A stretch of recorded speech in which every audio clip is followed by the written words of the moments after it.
ओम शांति 17/8/2026 प्रातः मुरली। ओम शांति। बाप दादा मधुबन।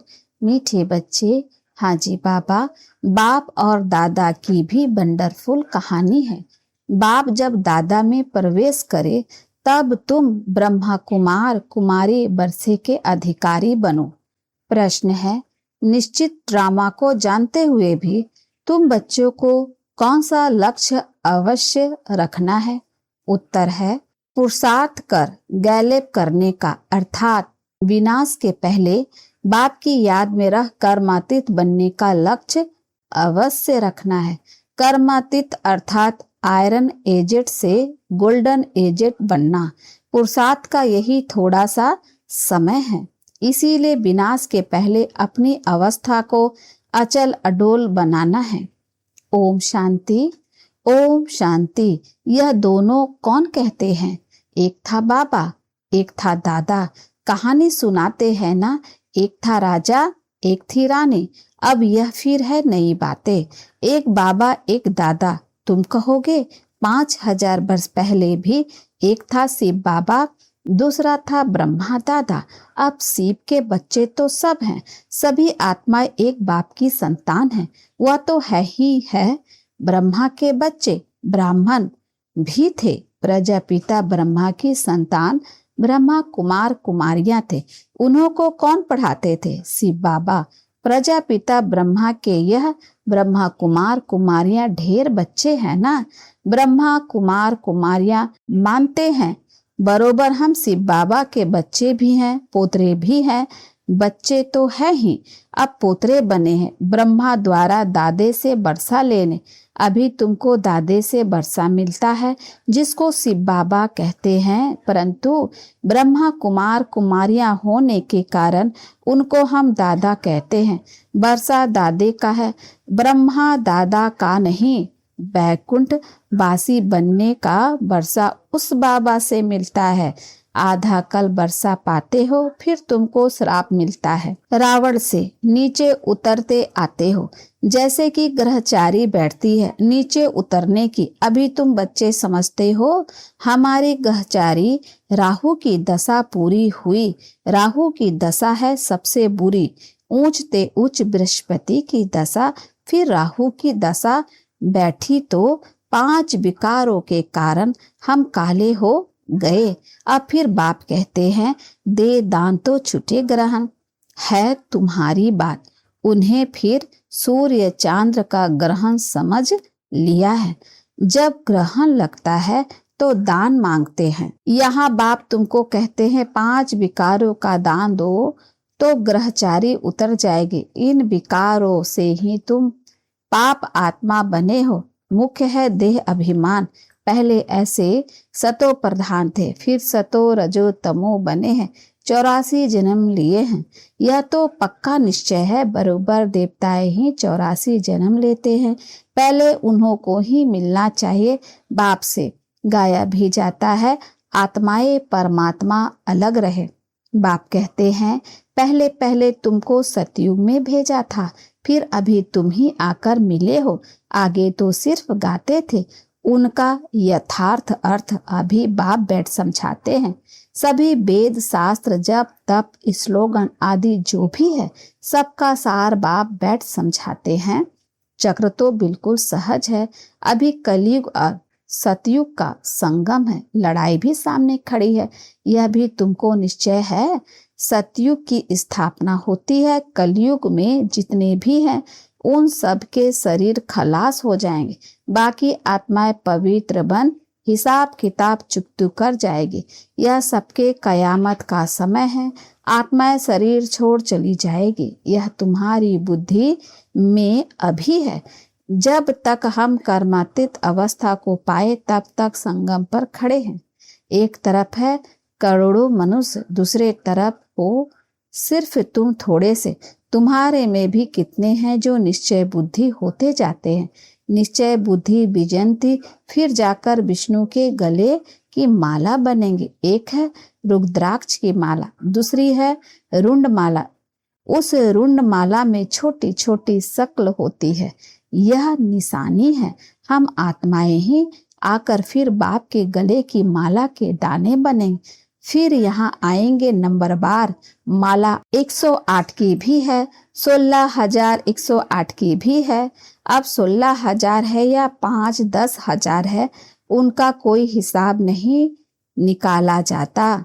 यह मालाएं गाई जाती है। बाबा कहते हैं, यह सब तुम क्यों विचार करते हो?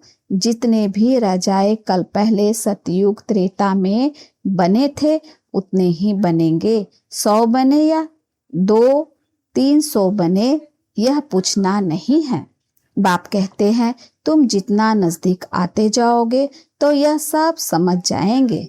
आज हम यहाँ हैं, कल विनाश होगा, फिर सतयुग में थोड़े से देवी देवता होंगे, बाद में वृद्धि को पाते हैं। सतयुग के आसार भी दिखाई पड़ते हैं।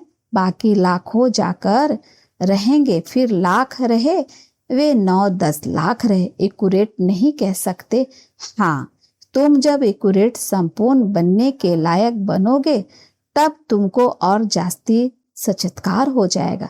अभी तो बहुत कुछ समझने का समय पड़ा है, बहुत सचत्कार करते रहेंगे। लड़ाई की तैयारियां भी बहुत होती रहती है, सब चीजें महंगी होती जाएगी। विलायत में भी अब खूब टैक्स आदि लगते रहेंगे। बहुत बहुत महंगाई होकर फिर एकदम सस्ताई हो जाएगी। सतयुग में कोई चीज पर खर्चा नहीं होगा, सब खानियां आदि भरपूर हो जाएगी। नई दुनिया में वैभव बहुत होते हैं। लक्ष्मी नारायण के पास बहुत वैभव थे ना। श्रीनाथ द्वारे में मूर्तियों के आगे भी कितने वैभव का भोग लगाते हैं। वहां बहुत माल बनाते हैं और खाते रहते हैं। कहेंगे हम देवताओं को भोग चढ़ाते हैं, कहेंगे देवताओं को भोग नहीं लगाएंगे तो वह नाराज हो जाएंगे। अब इसमें नाराज होने की तो बात ही नहीं। तुम कोई पर नाराज नहीं होते हो, जानते हो। ड्रामा अनुसार यह विनाश होना ही है। कलयुग से बदल कर सतयुग होगा। हम ड्रामा को समझते हैं कि ड्रामा अनुसार अभी नया चक्र शुरू होना है। तुम भी ड्रामा के बस हो।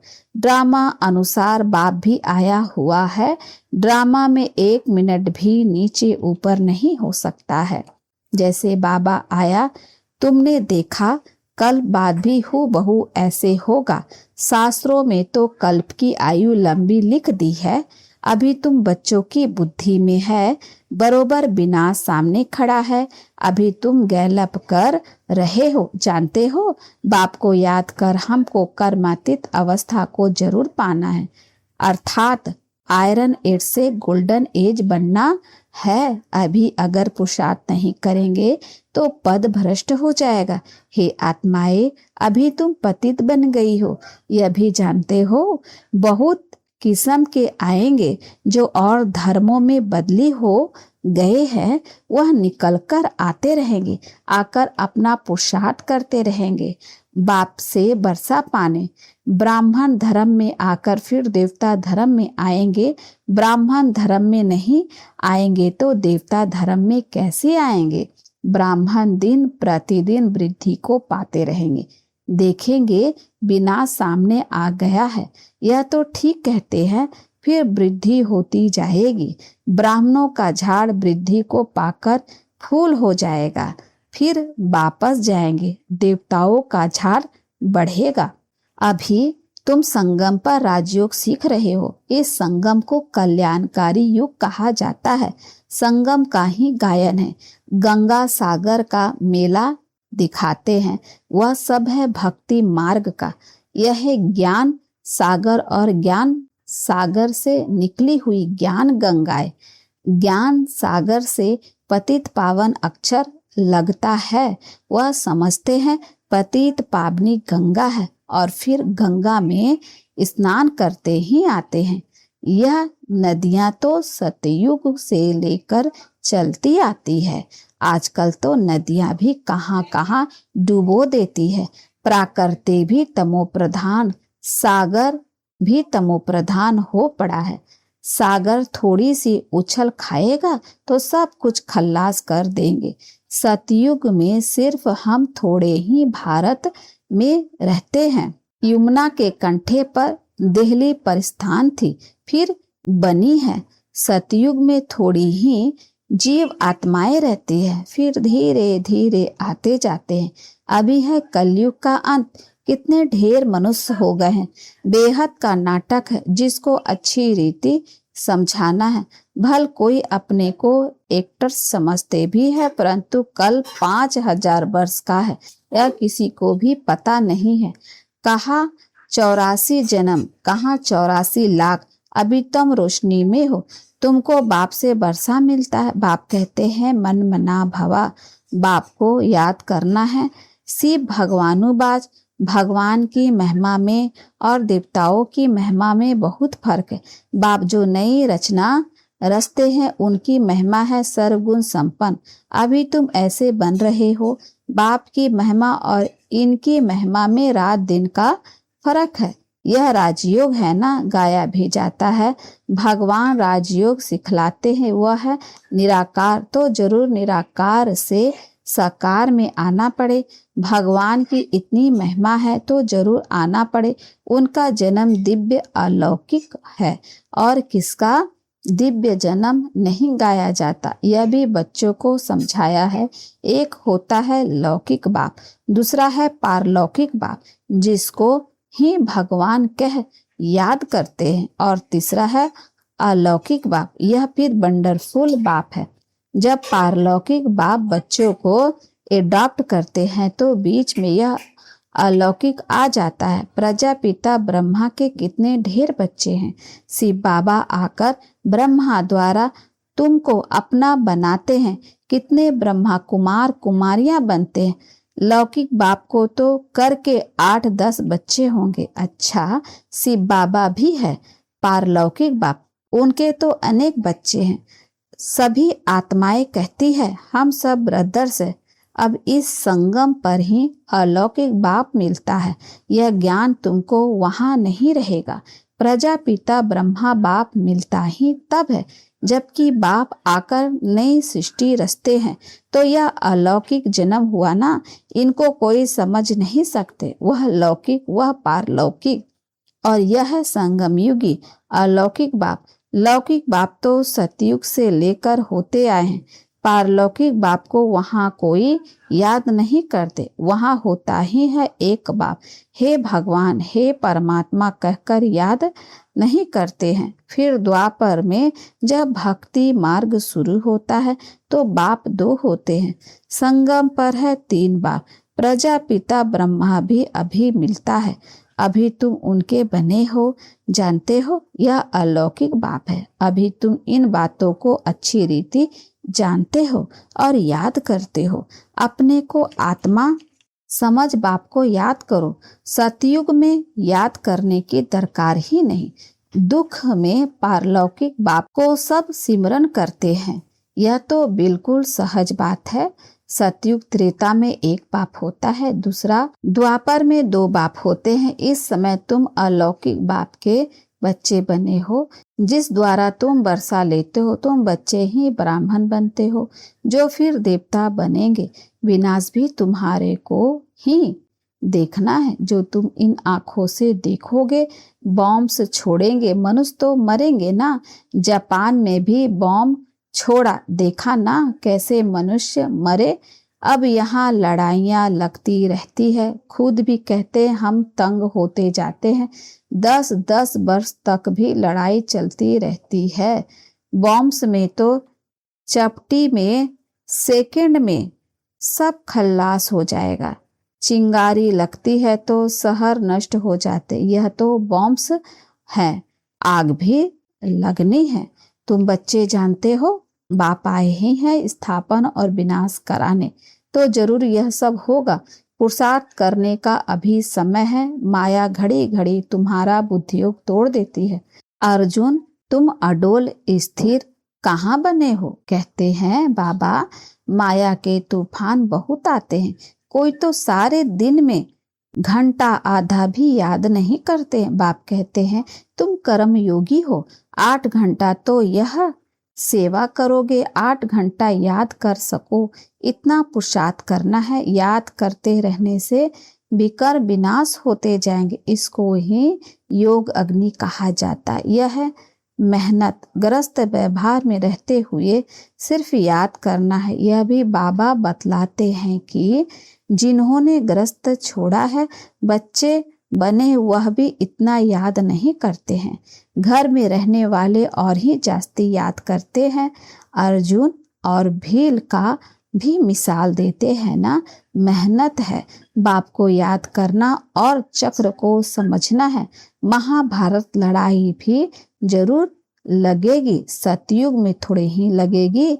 तो तुम बच्चे को अंधों की लाठी भी बनना है। सबको रास्ता बताना है कि बाप को याद करो, चक्र को याद करो, स्वदर्शन चक्रधारी बनो।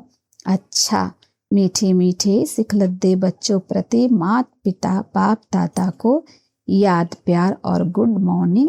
रूहानी बाप की रूहानी बच्चों को नमस्ते। हम रूहानी बच्चों की ओर से रूहानी माता पिता बाप दादा को याद प्यार और नमस्ते बाबा। शुक्रिया बाबा, शुक्रिया। धारणा के लिए मुख्य सार है, पहला, कम से कम 8 घंटा याद में रहने का पुरुषार्थ करना है। अपनी अवस्था अचल अडोल रखने के लिए याद का अभ्यास बढ़ाना है, गफलत नहीं करनी है। दूसरा, यह ड्रामा बिल्कुल एक्यूरेट बना हुआ है, इसीलिए किसी पर भी नाराज नहीं होना है, निश्चय बुद्धि बनना है। वरदान है, तोड़ना, मोड़ना और जोड़ना।